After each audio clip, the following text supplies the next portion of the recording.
තෙරුවන් පිහිටයි ශ්‍රී ලංකා දීපයේ සිට අපේ නුවන් මහතත් ඒ වගේම අපේ සුදත් මහතත් ශ්‍රී ලංකා දීපයේ සිට පුස්සයි කෙලෙම්ම ඉන්දියාව භ්‍රමණය කරන්න අවස්ථාව.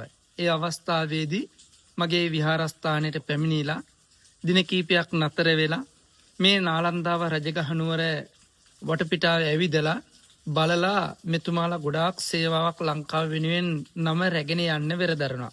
මේකට හේතුවක් තිබෙනවා ලාංකිකයෝ බෞද්ධයෝ ඉන්දියාවට එන පිරිස වගේම ඉන්දියාවේ බැතිමැතුම් ඉන්දියාවේ බැතිමැතුම් ලංකාවට ඇරයි යන්න මෙයාලා පොඩි අවදි කිරීමක් කරන්නේ.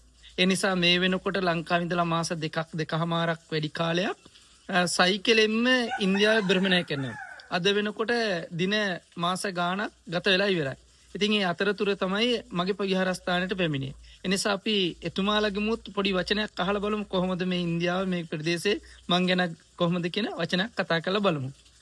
ඔව් ඇත්තටම හරිම සන්තෝෂයි. ඉතින් අපි අද අපේ 41 වෙනි දවසේ ලංකාවේ ඉඳලා ආවිල්ලා. ඉතින් අපි දැනට බුද්ධගයාව රජගහනුවර ඊට පස්සේ අපි ආව නාලන්දාවලට. ඉතින් මේ හැම තැනකදීම අපිට ගොඩක් උපකාර හම්බ වුණා ශ්‍රී ලංකා පන්සල් වලින් බුද්ධගයාවේ.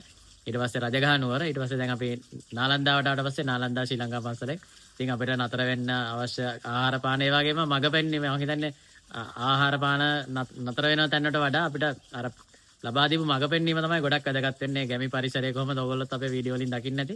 ඉතින් අපි හිතුවා ಭಾರತය ඔයගොල්ලන්ට සමීප කරන්න මේ ගන්න උත්සාහය මම හිතනවා ඔයාලගෙන් ලැබෙන ප්‍රතිචාරات එක සාර්ථක වෙලා තියෙනවා. ඉතින් ඒකට මේ වෙනකම් මේ සංචාරයට උදව් කරපු හැම දෙනාටම බොහොම ස්තුතියි. දිගටම අපිත් එක්ක මේ සංචාරයත් එක්ක රැඳිලා ඉන්න කියලා දිගටම මේ සංචාරයත් එක්ක රැඳිලා ඉන්න කියලා ආරාධනා කරනවා.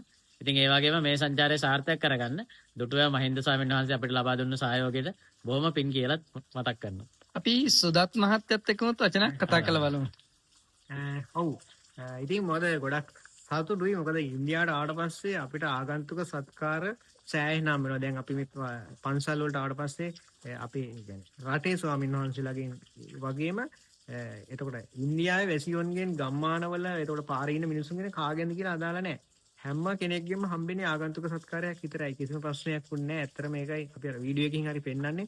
ඉන්දියාව කියන්නේ මොනතරම් සුබවාදී රටක්ද කියලා අපිට හිතා ගන්න පුළුවන්. අසුබවාදී ටික පැත්තකින් තියලා අපි සුබවාදී කැලිටි ටික ගත්තොත් ඉන්දියාව කියන්නේ මම හිතන්නේ අර කියවන්න බැරි පොතක්. මම කියන විදිහට එමයයි.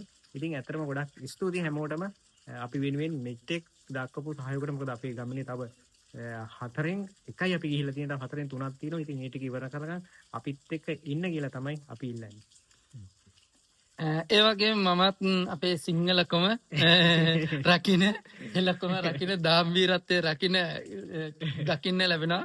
ඒ වගේම අපිට උරුම වූ සයිකලේ දකින්න ලැබෙනවා. ඒ වගේම ගොඩක් වැදගත්කමක් තියෙන අපේ ජාතික කොඩිය ලෙල දෙනවා. ඉන්දියන් කොඩිය ලෙල දෙනවා.